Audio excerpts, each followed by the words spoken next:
नमस्कार, आदाब किसान भाइयों। फिर एक बार आपका स्वागत है मेरे यूट्यूब चैनल खादरी फार्म्स पर। जैसे कि आप लोगों को पता है, ये जो आम की फ़सल है, इस समय आम की फ़सल में फ्रूट सेटिंग का वक्त है या टाइम है। यूजुअली ये जो मंथ चल रहा है वो फरवरी सेकंड वीक है। सेकंड वीक में मैक्सिमम मेरे प्लॉट में फ्रूट सेटिंग मैक्सिमम हो चुकी है। हमारे यहाँ पर दिसंबर से ही फ्लावरिंग आनी स्टार्ट हो चुकी थी।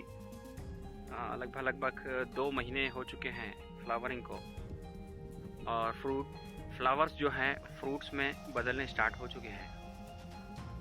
तो आप लोगों को पता है, मेरे पिछले 2 वीडियोस मैंने अपने चैनल पर अपलोड किए थे, जिनका टॉपिक था कि फ्लावरिंग के वक्त या फूल की जो अवधि होती है या फूल का जो पीरियड होता है, वो टाइम पे पानी किस तरह से दें और कब दें, पानी देने का सही समय क्या है और कितने क्वांटिटी में हम उसको पानी देना चाहिए। ये सारी छोटी सी इन्फॉर्मेशन आप लोगों के सामने मैं रखने की कोशिश किया, जिसका मेरे व्यूवर्स की तरफ से बहुत अच्छा रिस्पांस आया, मेरे सब्सक्राइबर्स की तरफ से, जिसके लिए मैं सारे लोगों का धन्यवाद करता हूँ। इसी तरह से मुझे सपोर्ट करते रहिए ताकि मैं आप लोगों के सामने एक छोटी छोटी इन्फॉर्मेशंस के साथ आता रहूं। तो अभी मैं एक आम में बीमारियां तो बहुत हैं, लेकिन एक मेजर डिसीज़ है जिसकी वजह से आम के जो किसान हैं, आम की खेती करने वाले जो किसान हैं, उनको बहुत बड़ा नुकसान उठाना पड़ता है। अगर हम इस बीमारी को टाइम पे इसको ना पहचानें और इसका उपचार या इलाज अगर सही टाइम पे हम ना करें, तो हो सकता है हमें बहुत बड़ा नुकसान उठाना पड़े। लगभग 30% से लेके 90% तक इसमें नुकसान उठाना पड़ सकता है। तो आइए जानते हैं कि वो बीमारी कौन सी है, उसको किस तरह उसको पहचानें और किस तरह से उसका उपचार करें या इलाज करें। तो उस बीमारी का नाम है मेरे किसान भाइयों, पाउडरी मिल्डी, या सफ़ेदा या भूरा, कुछ अलग अलग जगहों पर अलग अलग प्रांत में उसके अलग अलग नाम हैं। तो मैं आपको बताने की कोशिश करूंगा कि वो उसको पहचाने किस तरह, वो आती किस तरह। तो किसान भाइयों, आप स्क्रीन पर देख पा रहे होंगे एक टहनी है यहाँ पर, जैसा कि आपको लग रहा है। ये इसमें वाइट कलर आपको नज़र आ रहा होगा। इसमें वाइट पाउडर जैसा ये टहनियों पे बनना स्टार्ट होता है, जैसे आप देखिए यहाँ पर स्क्रीन पे आपको नज़र आ रहा है। ये जो वाइट कलर है, इसी का नाम पाउडरी मिल्डी है।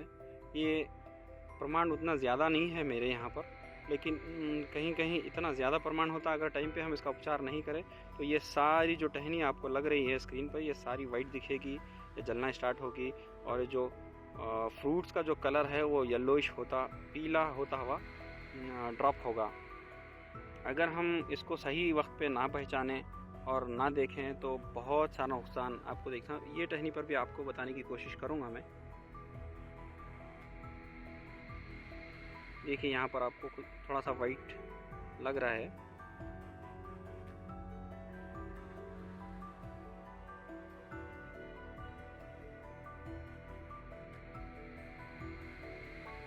ये बीमारी जो आने का समय है वो है जैसे ही आपके फ्लावर स्टार्ट होते हैं या फूल जैसे ही स्टार्ट होते हैं आपके इसमें, तो उसका असर इसमें आना स्टार्ट होता है। और इसका जो फेवरेबल कंडीशन है, अनुकूल जो वातावरण है ये बीमारी फैलने के लिए, वो है सर्दी और बादल जिस समय होते हैं, उस समय ये बहुत बड़ी तेज़ी से फैलती है। कि आम के किसानों को उस टाइम पे थोड़ा सा सीरियस होना चाहिए ये बीमारी को देखने के लिए। तो मैं किसान भाइयों से एक अनुरोध करूंगा, एक रिक्वेस्ट करूंगा कि जैसे ही आप अपने के खेत में, आम के खेत में, आपके बगीचे में पहुंचते हैं, तो नज़र दौड़ाना स्टार्ट करें उस पीरियड में, जैसे कि स्टार्ट होता है फ्लावरिंग से लेके पूरा फ्रूट सेटिंग होने तक। आप अपने बाग में फिरते रहें, हर झाड़ को, हर आपके पौधे को, हर आपके पेड़ को बड़ी बारीकी से नज़र दौड़ाते फिरें, जिससे आपको पता चल जाए कि इसमें चेंजेस क्या हो रहे हैं और किस तरह से बीमारी आ रही है या कौन सी नई चीज़ आपको नज़र आएगी। तो आपको ऑटोमेटिकली समझ में आ जाएगा कि ये बीमारी आने वाली है या आ रही है या आ चुकी है, तो इसमें आपको सही समय पर सही कदम उठाने का टाइम मिलेगा। तो आइए किसान भाइयों, अब बात करते हैं इस बीमारी की रोकथाम या उपचार के लिए। तो आप जैसे ही आपको लगे कि आपके खेत में या आपके बाग में, आपके पेड़ों पे ये बीमारी आ चुकी है, हल्का सा कहीं भी अगर आप प्रमाण देखेंगे आपके पेड़ों में, तो आपको इमीडिएटली ये स्टेप लेना है। कार्बनडाइज़म करके एक केमिकल है जिसको 1 ग्राम पर लीटर वाटर, 1 ग्राम प्रति लीटर पानी के साथ आपको इसको स्प्रे लेना है। फिर 15 दिन के बाद आपको करना ये है गंधक सल्फ़र 3 ग्राम्स पर लीटर वाटर के हिसाब से घोल बनाकर आपको 15 दिन के अंतर पे इसको फिर से आपके पेड़ों में छिड़काव करना है। अगर इसका प्रमाण बहुत हो चुका है तो फिर 15 दिन बाद आपको हेक्साकोनाज़ोल करके एक केमिकल है, आपको ब्रांड नेम अलग अलग मिलेंगे कंपनी में, लेकिन केमिकल नेम आपको बता रहा हूँ मैं, हेक्साकोनाज़ोल करके है। ये 1 ml प्रति लीटर वाटर के हिसाब से या प्रति लीटर पानी के हिसाब से आपको ये घोल बनाकर अपने पेड़ों में स्प्रे लेना है। जैसे आप स्प्रे लेंगे तो आप इसका प्रमाण कम होता हुआ देखेंगे, या स्टार्टिंग में है तो वो वहीं पर रुक जाएगा। तो इस बीमारी को कृपया सारे किसानों से एक विनती है, इस बीमारी को लाइट ना लें, हल्के में ना लें। इससे बहुत सारा नुकसान आम के किसानों को उठाना पड़ सकता है। तो किसान भाइयों, ये रहा पाउडरी मिल्डी की रोकथाम करने का केमिकल वाला तरीका, जो केमिकल खेती, जो केमिकल्स या इनऑर्गेनिक खेती जो अपने खेतों में करते हैं, जो इनऑर्गेनिक प्रैक्टिस जो करते हैं, केमिकल खेती से जो केमिकल की जो प्रैक्टिस करते हैं, उनके लिए ये उपचार थे। बहुत सारे किसान हैं जो विदाउट केमिकल या ऑर्गेनिक खेती करते हैं। कृपया उन लोगों से आप जानें या संपर्क करें, उनसे सीखें कि इसका ऑर्गेनिक उपचार क्या है। बहुत सारे किसान हैं जो छाछ जिसे कहते हैं बटर मिल्क, पुराना बटर मिल्क 2-4 दिन 8 दिन वाला पुराना बटर मिल्क, उसका भी छिड़काव करते हैं इसकी रोकथाम के लिए। लेकिन इसके रिज़ल्ट्स के बारे में मैं उतना कंफर्म नहीं हूँ, इसलिए मैं आपको इस बारे में नहीं कह सकता। तो आप लोग संपर्क कीजिए जो भी आपके आसपास एरिया में जो केमिकल फ्री खेती करते हैं। और अगर केमिकल बायो फर्टिलाइज़र्स भी बहुत सारे अवेलेबल हैं मार्केट में, तो आप जान सकते हैं, आप आपके जानने वालों को पूछ कर आप इसका स्प्रे ले सकते हैं। बहरहाल ये है कि आप लोग इस बीमारी को हल्के में ना लें। तो किसान भाइयों, आप लोगों से मेरी एक रिक्वेस्ट है कि आपके आसपास जो भी अच्छे किसान हैं, जो अच्छा उत्पादन ले रहे हैं, चाहे कौन सी भी फसल क्यों ना हो, जैसे गन्ना है, तरकारी है या फ्रूट्स हैं, कौन सी भी खेती क्यों ना वो करते हों, अगर वो प्रॉफिटेबल आपको लगे कि वो प्रॉफिटेबल है, अच्छा उत्पादन ले रहे हैं, तो कृपया उन लोगों के पास आप जाइए, उनसे खेती सीखिए, अपनी जो भी डाउट्स हैं उनके सामने रखिए।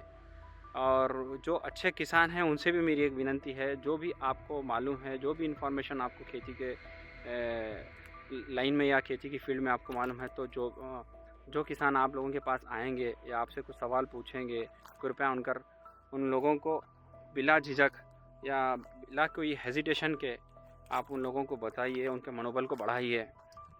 ये जो खेती का काम है वो सीखने और सिखाने वाला काम है, ये सीख कर करने वाला काम है। तो उन किसानों का मनोबल बढ़ाइए। आपके पास जो भी सवाल लेकर आते हैं या डाउट लेकर आते हैं, उनके डाउट को क्लियर कीजिए। और मैं किसान भाइयों से और एक विनती करना चाहता हूँ कि खेती सीखने वाला काम है। अगर हम ये सोचते हैं कि ये अपने आप आ जाएगी या धीरे धीरे आ जाएगी, तो इसमें बहुत वक्त लगेगा, और ये हमारी गलत धारणा है और गलत सोच है। तो हम लोग क्या, बिला झिझक आप शर्माएं नहीं, घबराएं नहीं। जो भी आसपास आपके किसान हैं, अच्छा करने वाले जो किसान हैं, उनसे जाइए, आप उनसे सवाल कीजिए, अपने डाउट्स रखिए। और इसका एक बेहतरीन माध्यम ये है सीखने का कि आपके आसपास जो भी गवर्नमेंट डिपार्टमेंट्स हैं, एग्रीकल्चर डिपार्टमेंट है, हॉर्टिकल्चर डिपार्टमेंट है, जैसे बागवानी जो विभाग बोलते हैं, उनके यहाँ जाइए आप। कृषि विज्ञान केंद्र जाइए, आपके ज़िले का जो भी कृषि विज्ञान केंद्र है वहाँ पर जाइए। वहाँ पर समय समय पर ट्रेनिंग्स होते हैं, वो ट्रेनिंग्स को लीजिए। तो ये एक अच्छे माध्यम हो सकते हैं खेती सीखने के लिए। अगर आपको डेयरी से रिलेटेड या जानवरों से रिलेटेड कोई अगर आपको इंफॉर्मेशन लेनी है या ट्रेनिंग्स लेनी है तो आपके नज़दीकी पशुपालन विभाग में जाइए, जिसे वेटरनरी डिपार्टमेंट कहते हैं। वहाँ भी जाकर आप वो सारी जानकारी ले सकते हैं। तब तक आप वहाँ नहीं जाएंगे, आपको इन्फॉर्मेशन नहीं मिलेगी। तो हमें ये करना ये है कि हमें जाना होगा, हमें सीखने की जिज्ञासा या सीखने की जो अपने जो इंटरेस्ट है अपना, वो बताना होगा उनके सामने। तो ये आपके लिए बहुत ही फ़ायदेमंद हो सकता है। तो किसान भाइयों, आपको ये इन्फॉर्मेशन कैसी लगी प्लीज़ मुझे कमेंट्स में ज़रूर बताइएगा, और चैनल को लाइक, सब्सक्राइब और शेयर करना मत भूलिए। धन्यवाद। ऐसी अच्छी जानकारियों के लिए आप मेरे चैनल पर जा सकते हैं। वहाँ पर आपको बहुत सारे वीडियोस मिलेंगे खेती से रिलेटेड इन्फॉर्मेशन की। तो जाइए, वीडियोस देखिए, लाइक कीजिए, शेयर कीजिए और सब्सक्राइब करना मत भूलिए।